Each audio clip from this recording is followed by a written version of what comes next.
Episode keempat Cinta Semu Kenangan Masa Lalu Cerpen karangan ROESLANDI kategori Cerpen Cinta Semu Cinta Masa Lalu. Perhatian Bella pada Basron. Untuk selanjutnya kisah ini menceritakan tentang Hasan di kampung. Sementara di kampung, Hasan kawannya Basron sudah mulai berkemas-kemas untuk berangkat ke rumahnya Juragan Amri untuk melanjutkan ke pekerjaan yang telah dijanjikan dengan Juragan Amri.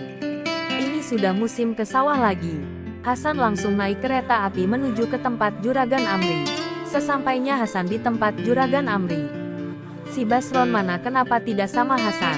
tanya Juragan Amri. "Oh, enggak Juragan. Apa Basron tidak ada di sini?" Hasan balik bertanya. "Tapi tempo hari pulang sama kamu?" tanya Juragan lagi. "Ya Juragan. Tapi di kota kami berpisah. Katanya kamu duluan dan nanti saya nyusul," jelaskan Hasan. "Oh, begitu. Ya udah tidak apa-apa. Kamu saja yang kerja sebelum Basron kembali. Kebetulan pas sekali kamu kembali. Besok kamu kerja dulu tanah yang timur dulu. Itu semua kamu cangkul," jelas Juragan Amri. "Ya baik Juragan." Keesokan harinya Hasan langsung terjun ke sawah, mencangkul sawah-sawah. Dalam hati Hasan, kemana si Basron? Ke kampung dia tidak pulang. Ke tempat Juragan pun dia tidak kembali. Uang pinjaman pun sudah diambil sama Juragan. Ini kalau si Basron tidak kembali ke sini, uang pinjaman Basron terpaksa saya yang bayar.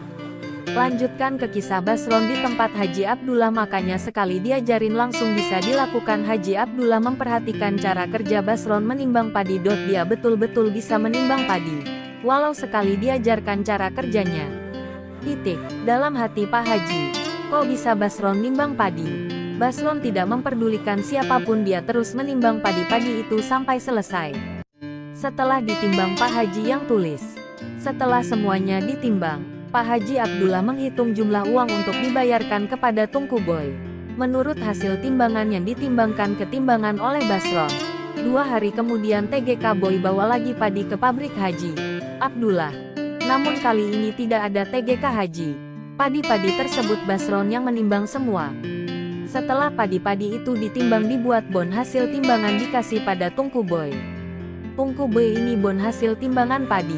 Tungku Boy bawa ke ruangan Pak Haji Abdullah, kata Basron, sambil menyerahkan bon tersebut. Tungku Boy pun bergerak menuju ruangan Haji Abdullah. Tungku Boy pun tanyain TGK Haji Abdullah. "TGK Haji Abdullah, siapa yang menimbangkan padi saya?" tanya Tungku Boy. "Oh, si Basron, anggota kerja baru." "Kenapa TGK Boy, apa ada yang kurang kilo padinya?" tanya Haji Abdullah. "Oh, enggak Tungku Haji. Maksud saya pas sekali kilonya," jawab Tungku Boy. Setelah itu Tungku Boy pun pulang. Dan Haji Abdullah pun keluar dari pabrik penggilingan langsung pulang ke rumah. Sampainya di rumah, Haji Abdullah menceritakan pada istrinya perihal tentang Basron bekerja di pabrik. Memang bagus kerjanya. Istri Pak Haji pun tersenyum. Kalau Basron cocok kerja di pabrik, suruh dia aja menjadi mandor di sana. "Tapi bagaimana dengan Nasir?" tanya Tungku Haji. "Nasir kan bisa kita tetapkan pada posisi semula," jawab istrinya. Keesokan harinya Haji Abdullah pun pergi ke pabrik penggilingan lagi. Nasir, Basron, dan kawan-kawannya sudah berada di pabrik. Haji Abdullah pun memanggil semua karyawannya. "Sebentar saja sudah pada kumpul semua. Maksud dan tujuan saya kumpul kalian semua di ruangan saya, tidak lain tidak bukan adalah untuk menyampaikan pada kalian semua bahwa mulai hari Basron saya angkat menjadi mandor di pabrik. Apapun yang berhubungan dengan pabrik penggilingan padi. Apabila saya keluar kota, apa yang kalian butuhkan atau mau kalian tanyakan, kalian boleh tanyakan pada Basron. Saya harap kalian semua bisa menerima keputusan saya."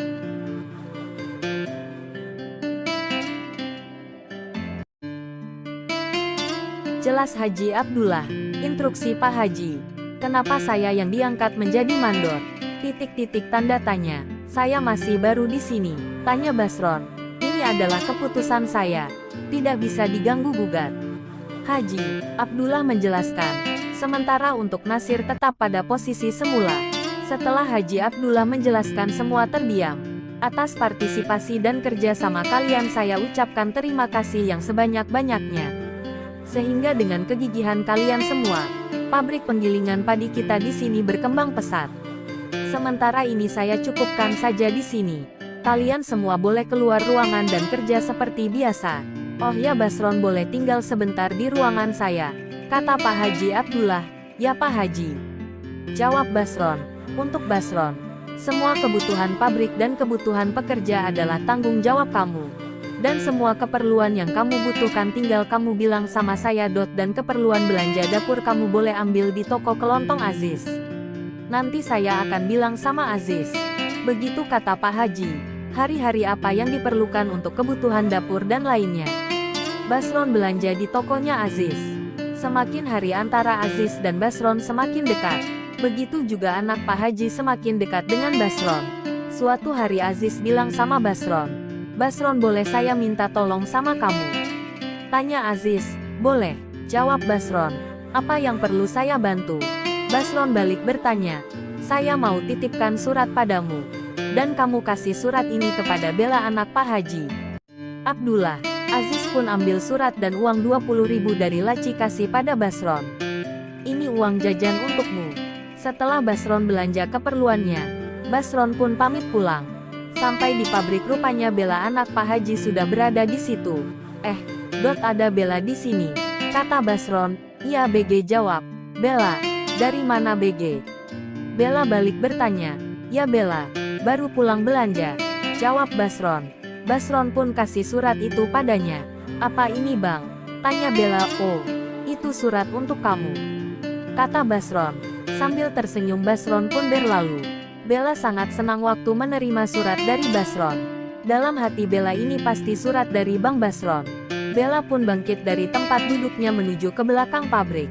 Di belakang pabrik memang ada tempat santai para pekerja pabrik gilingan padi. Setelah kerja, dengan hati sangat senang Bella membuka sampul surat yang diterima dari Basron. Setelah dibuka surat tersebut, ternyata surat dari Aziz. Bella merasa kecewa karena surat yang diterimanya bukan dari Basron. Namun kekecewaan tidak disampaikan pada Basron. Padahal dia sangat mengharapkan surat cinta dari Basron. Namun apa boleh buat, walau bukan surat dari Basron dia tetap membalasnya. Bella pun menulis surat balasan untuk Aziz. Setelah surat diserahkan pada Basron, Basron tidak tahu kalau Bella diam-diam mencintainya. Bersambung ke episode 5. Cinta Semu Kenangan Masa Lalu karangan ROESLANDI kategori Cerbung Cinta Semu Cinta Masa Lalu.